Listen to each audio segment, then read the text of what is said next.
यो बृहत जनजागरण कार्यक्रम यस अन्तर्गत मकवानपुर जिल्लामा यहाँको जिल्ला कमिटीको आयोजना र व्यवस्थापनमा आयोजित यो विशाल मोटरसाइकल र्याली तथा यस जनसभा कार्यक्रममा सहभागी सम्पूर्ण न्यायप्रेमी क्रान्तिकारी मकवानपुरे जनताहरूमा हार्दिक लाल अभिवादन व्यक्त गर्न चाहन्छु।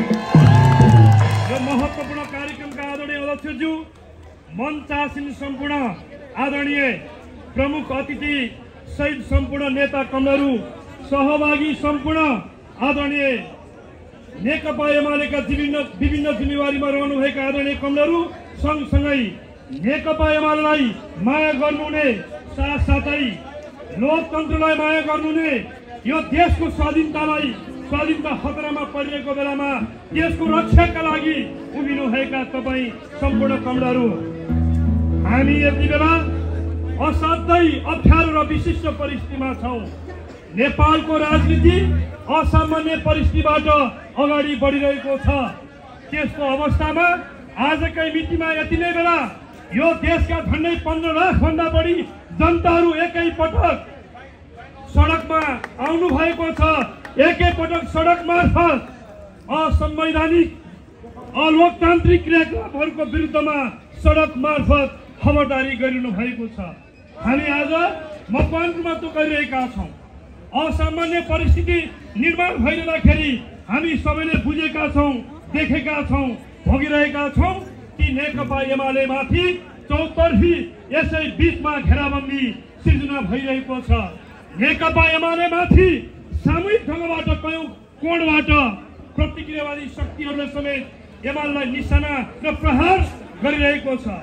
सामाजिक सञ्जालहरू मार्फत नेकपा एमालेको राष्ट्रवादी लोकतन्त्रवादी संविधान सम्मत अभियानहरूका विपक्षमा क्रियाकलापहरू गरिएको छ। मानौ यो देशमा एकातिर नेकपा एमाले छ, अरू सबै एकातिर उभिएर नेकपा एमालेका विरुद्धमा गतिविधि गरिरहेको छ। त्यस्तो अवस्था निर्माण भएको छ।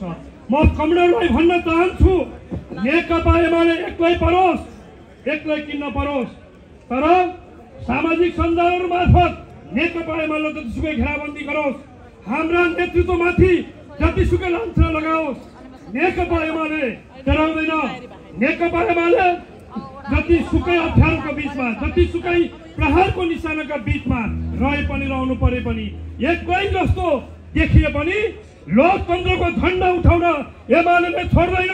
संविधान विरोधी क्रियाकलापहरूको प्रतिवाद गर्न एमालेले छोड्दैन।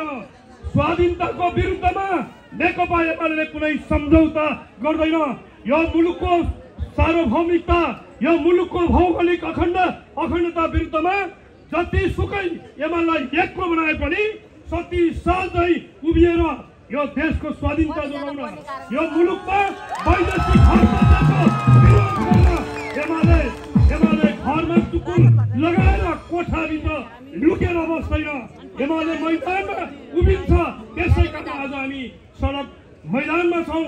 हुप्रा चौरबाट यो देशको असंवैधानिक सरकारलाई, अलोकतान्त्रिक सरकारलाई हामी यो अलोकतान्त्रिक र असंवैधानिक क्रियाकलापहरू सच्याउनु पर्छ।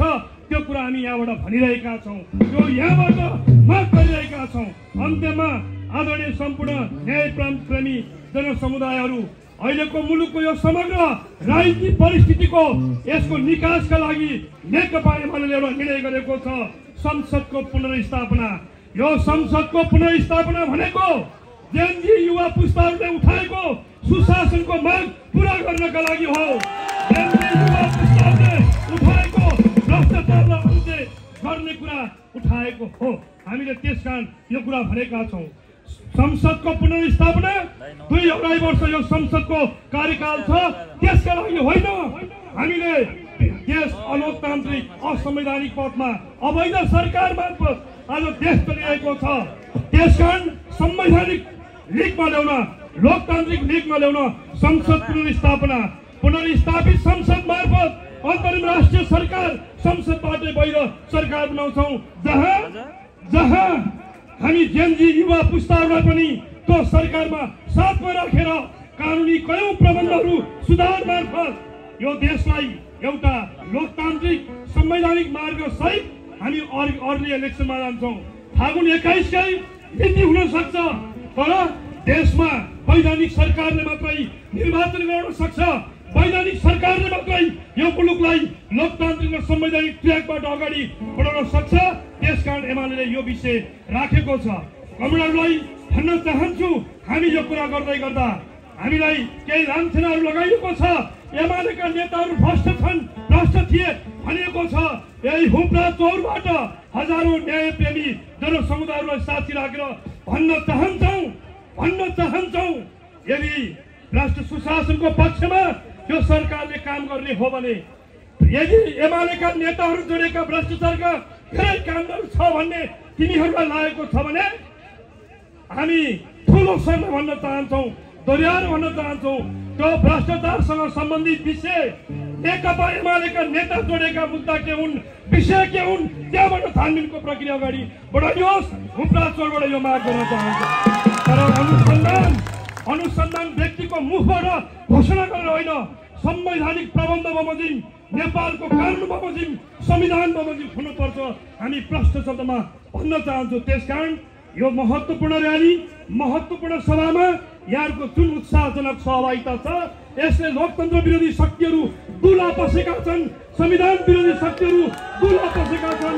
हामी सबैलाई यो महत्त्वपूर्ण कार्यक्रममा अतिथि लगायत प्रमुख अतिथि सबैलाई हार्दिक स्वागत गर्दै बिदा हुन चाहन्छु। धन्यवाद, नमस्ते, अभिवादन।